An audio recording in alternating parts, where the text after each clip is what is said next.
आज हम लोग इसमें जो है inserting rational number between two rational number, मतलब कि दो रेशनल नंबर के बीच में रैशनल नंबर निकालना सीखेंगे। अच्छा, इस टॉपिक पे हम लोग तीन चीज़ों पे बात करेंगे। अभी हम लोग जो सीखेंगे तीन चीज़ें सीखेंगे। दो रैशनल नंबर के बीच में रैशनल नंबर निकालना, दो रैशनल नंबर के बीच में इर्रैशनल नंबर निकालना, और दो इर्रैशनल नंबर के बीच में एक रैशनल नंबर निकालना। तो इसमें अभी हम लोग बात करेंगे, ठीक है, एक एक करके सब पे बात करेंगे। ठीक, अभी हम लोग सबसे पहले जो है बात करते हैं कि दो रैशनल नंबर के बीच में एक रैशनल नंबर कैसे निकाला जाए।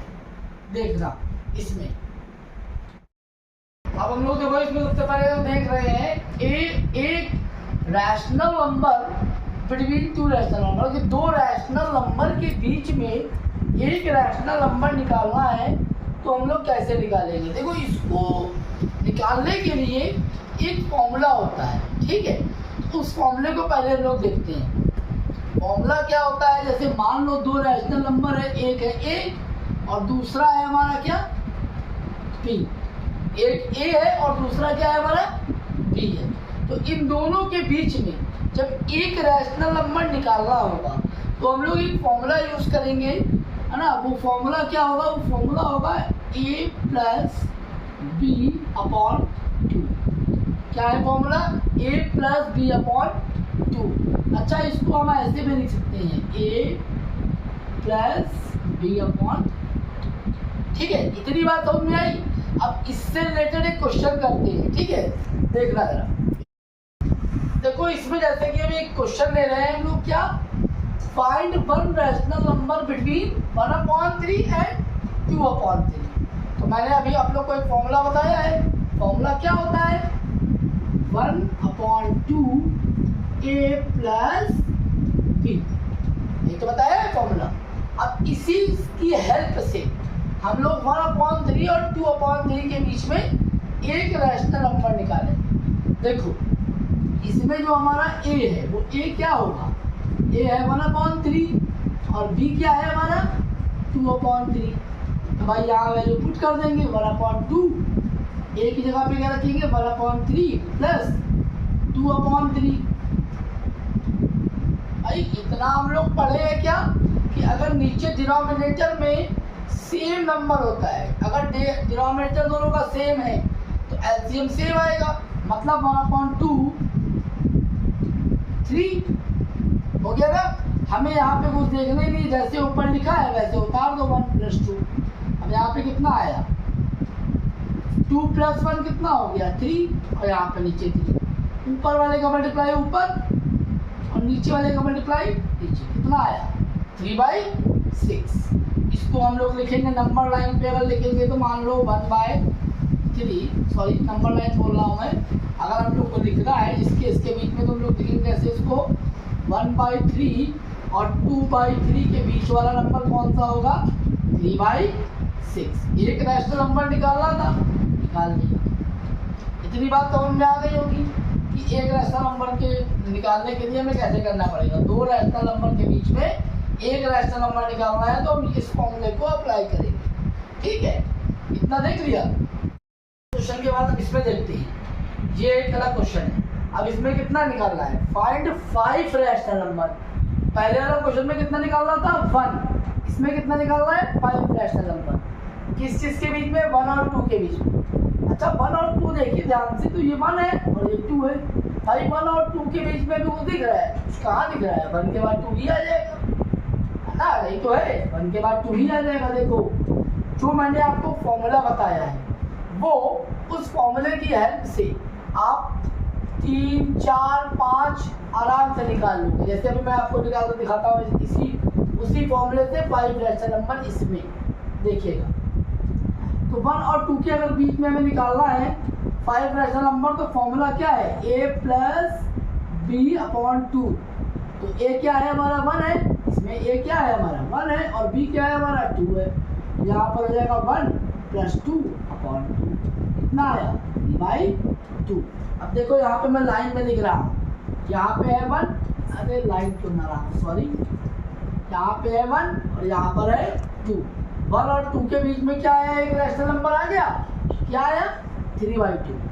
लेकिन हमें कितने निकालने हैं 5, तो 3/2 निकाल लिया हमने। अब हम 3/2 और 2 के बीच का निकालेंगे, ठीक है। फॉर्मूला वही अप्लाई करेंगे, क्या फॉर्मूला क्या अप्लाई करेंगे, फॉर्मूला देखो इस बार जो ए होगा हमारा, समझना, इस बार जो हमारा ए होगा वो क्या होगा 3/2 हो जाएगा, और बी क्या होगा हमारा 2 हो जाएगा। इसमें अप्लाई कर दो a प्लस b/2। तो भाई a कितना है, a है हमारा कितना 3/2 प्लस b कितना है 2। यहाँ पर 1/2 इसे 1/2 लिख सकते हैं ना, यहाँ पर कुछ नहीं तो 1 है। जब भी 2 1 के साथ कोई भी नंबर आए तो वही एलसीएम हो जाता है हमारा, इतना पता होगा आपको। 2 आ गया एलसीएम में, अब 2 2 जा 4, 1 3 जा 3। यहाँ पर कितना आया 3 प्लस 4 कितना हो गया 7, और यहाँ पे 2, 7 1 जा 7 हो गया, और 2 2 जा 4 हो गया। अब देखो इसके बीच में एक और ऐसा नंबर आया, क्या है 7/4, है ना। अब देखो जैसे हमने इसके बीच में निकाला है, वैसे ही हम इसके और इसके बीच में निकालेंगे। अब हम इसके बीच में निकालेंगे बेटा, इसके और इसके बीच में। तो अब हम इसको रब करते हैं, और इस बार जो a होगा हमारा, बताओ a कितना होगा इस बार हमारा 1, और b कितना होगा 3/2। अच्छा 1 प्लस 3/2 रख देंगे इस बार, और यहाँ पर क्या रखेंगे 1/2। फिर से भाई 2 और 1 का एलसीएम, भाई 2 और 1 का जब एलसीएम लोगे तो क्या आएगा 2 ही तो आएगा बेटा। फिर क्रॉस मल्टीप्लाई 2 1 जा 2, 1 3 जा 3, कितना आ गया ये 2 प्लस 3 5, और 2 2 जा 4। मतलब इसके बीच वाला नंबर कौन सा है 5/4। अब देखो कितने नंबर आ गए, आएंगे तो सब 1 और 2 के बीच में ही ना, सब आएंगे तो 1 और 2 के बीच में ही ना। अभी कितने आ गए 1 2 3, अभी 2 और निकालना है हमें, तो हम चाहे तो इसके बीच में ले लें, है ना, और फिर इसके बीच में ले लें। तो हम इसके बीच में अगर लेते हैं और इसके बीच में लेते हैं तो हमारा एक इसके बीच का आ जाएगा, एक इसके बीच का आ जाएगा। देखो जैसे मान लो हम अब लेते हैं 5/4, समझना यहीं पर समझना बेटा 5/4, और दूसरा क्या है 3/2, इसके और इसके बीच में लिखने जा रहे हैं। तो बेटा यहाँ पे क्या लगेगा 1/2 तो बाहर रहेगा, 5/4 प्लस 3/2। 4 और 2 का एलसीएम कितना आएगा, 4 और 2 का एलसीएम आएगा 4। तो 4 और 4 1 जा 4, 1 5 जा 5, 2 2 जा 4, 2 3 जा 6, 6 प्लस 5 11, और 4 2 जा 8। इसके और इसके बीच में नंबर क्या आया, इसके और इसके बीच में नंबर कौन सा आया, इसके बीच में 11/8, 1 2 3 4। एक और निकालना है रेस्ट नंबर, हम लोग इसके बीच का निकाल लेते हैं। देखो बेटा अगर इसके बीच का निकालेंगे तो क्या आएगा देखना। अब देखो यहाँ पर इसके बीच में निकालने जा रहे हैं, किसके 3/2 और 7/4। 3/2 मान लिया और 7/4 मान लिया, तो 3/2 1/2 लिख दो यहाँ पर, 3/2 प्लस 7/4। यहाँ पर आ गया कितना 4 और 2 का एलसीएम 4, फिर से वही, तो यहाँ पे 2 2 जा 2 3 जा 6 हो गया, 4 1 जा 1 7 जा 7 हो गया, 7 प्लस 6 13, 4 2 जा 8। इसके बीच में नंबर कौन सा आया 13/8। देखो यही तो है 5 नंबर। लेकिन आप लोगों ने एक चीज ऑब्जर्व किया, जब हम इस फॉर्मूले को लगा रहे हैं तो कितनी देर बाद ये 5 ऐसा नंबर निकाल पाए। बहुत लंबा मेथड हो जा रहा है, हो जा रहा है कि नहीं हो जा रहा है। हालांकि इस मेथड से आप निकाल सकते हैं, 5 निकालना है 5 निकालो, 10 निकालना है 10 निकालो, जितना निकालना उतना निकालो। लेकिन पेपर में ये मेथड बहुत टाइम टेकन है ना, ये मेथड बहुत ज़्यादा टाइम टेकन है, बहुत टाइम लेगा ये। 1 या 2 निकालने के लिए ठीक है, बट अगर हमें 5 निकालने हैं 10 निकालने हैं 15 निकालने हैं तो कैसे निकालेंगे, है ना, ये भी देखते हैं हम लोग। वही क्वेश्चन है, और इस क्वेश्चन में हमें 5 रैशनल नंबर निकालने हैं, उसमें हमने 5 रैशनल नंबर निकाला था यही क्वेश्चन को, है ना।